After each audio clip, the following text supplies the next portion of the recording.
Something profound is shifting in the Far East. A quiet transformation is underway, one that will echo far beyond Japan's shores. For decades, Japan was seen as a pacifist, technological powerhouse, bound by a constitution that renounced war. Its rise from the ashes of World War II was marked by innovation, economic growth, and a steadfast commitment to peace. But that image is shattering. Japan is reawakening a martial spirit, preparing for a world where old rules no longer apply. The self-defense forces are training harder, modernizing, and expanding their reach. The trigger: China's aggressive moves, pressure on Taiwan, expansion in the South China Sea, have forced Tokyo to rethink everything. The regional balance is shifting, and Japan can no longer afford to stand by. Passivity is no longer an option. Neutrality is a fantasy.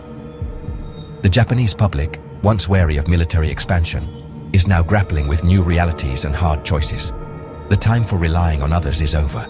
Japan is preparing for a storm it believes is inevitable.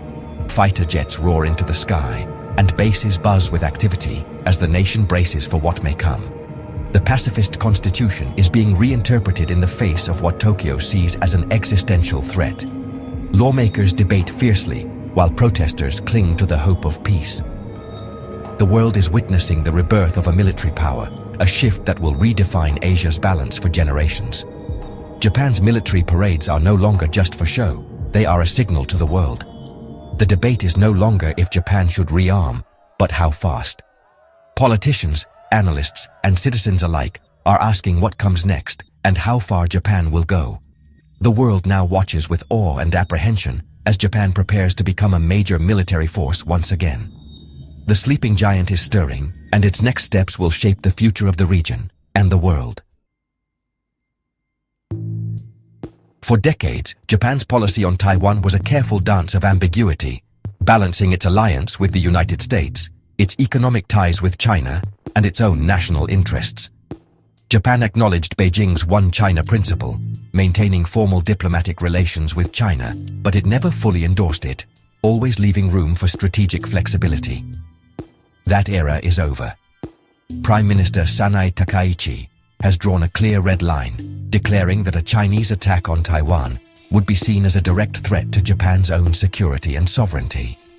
This is a fundamental rewrite of Japan's post-war security doctrine, which for generations emphasized pacifism and restraint. The phrase echoing in Tokyo is clear: if Taiwan falls, Japan falls. This sentiment now shapes public debate and government policy. A Chinese-controlled Taiwan would shatter Japan's defensive perimeter, exposing its southern islands and leaving the nation vulnerable. It would also threaten Japan's vital trade routes, through which most of its energy and goods flow. For Japan, defending Taiwan is no longer just about regional stability. It's about self-preservation and the survival of its way of life. Beijing's reaction was swift and furious, accusing Japan of reviving militarism and interfering in China's internal affairs.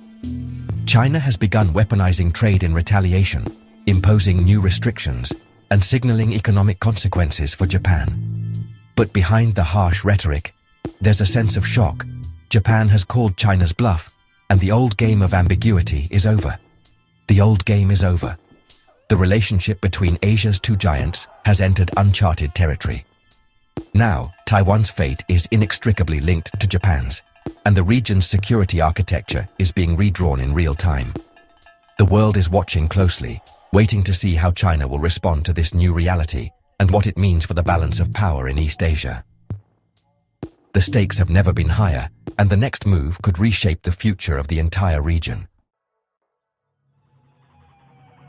On Yonaguni, Japan's westernmost island, the new front line is clear. Here, where the land meets the endless blue of the East China Sea, the sense of isolation is matched only by the island's strategic importance. Once, this was a place known mostly for its wild horses and mysterious underwater ruins, a remote outpost at the edge of the nation. But now, Yonaguni is transformed. Once a quiet fishing community, it has become a military bastion. Radar domes, barracks, and missile systems dominate the landscape, reshaping daily life and the island's very identity. The rural calm has given way to the hum of military activity. These defenses reach far beyond Yonaguni's shores, controlling the airspace between Taiwan and China. Their presence complicates any invasion plans, acting as both shield and warning. The island's radars and missile systems are now a crucial part of Japan's early warning network. Yonaguni is now a tripwire. Any conflict over Taiwan will pull Japan in from the first moment. The soldiers stationed here know that their actions could decide the fate of the region in a matter of minutes. Soldiers here live under constant tension, training for a scenario that feels increasingly real.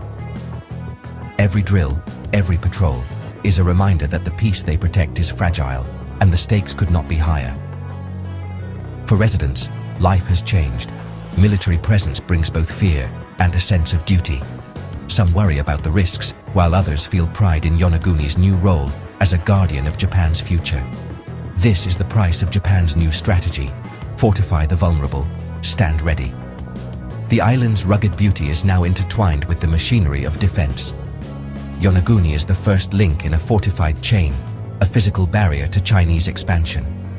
Each outpost along the Ryukyu Islands strengthens Japan's resolve and sends a message to the world. Japan's resolve is now visible, island by island.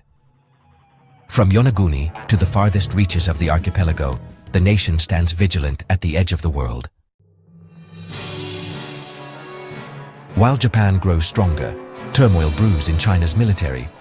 A sweeping purge has removed top PLA officers, those who warned Xi Jinping that China isn't ready for war. Loyalty now trumps expertise, creating a dangerous echo chamber. This hints at deep insecurity in Beijing, not confidence. An aggressive, delusional China is more dangerous than a cautious one.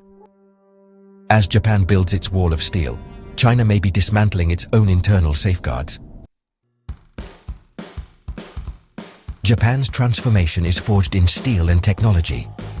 The self-defense forces are becoming both shield and sword, acquiring long-range missiles and modernizing their submarine fleet.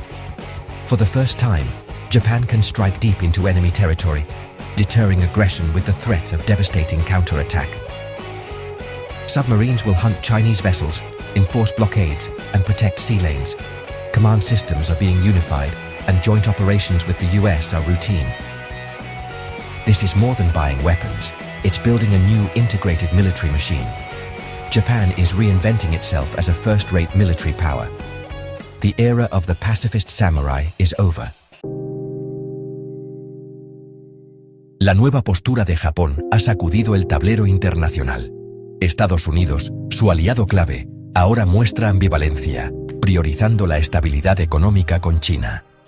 Tokio teme que, en crisis, Washington anteponga el comercio a la seguridad. China aprovecha, presentándose como potencia razonable y buscando dividir a los aliados.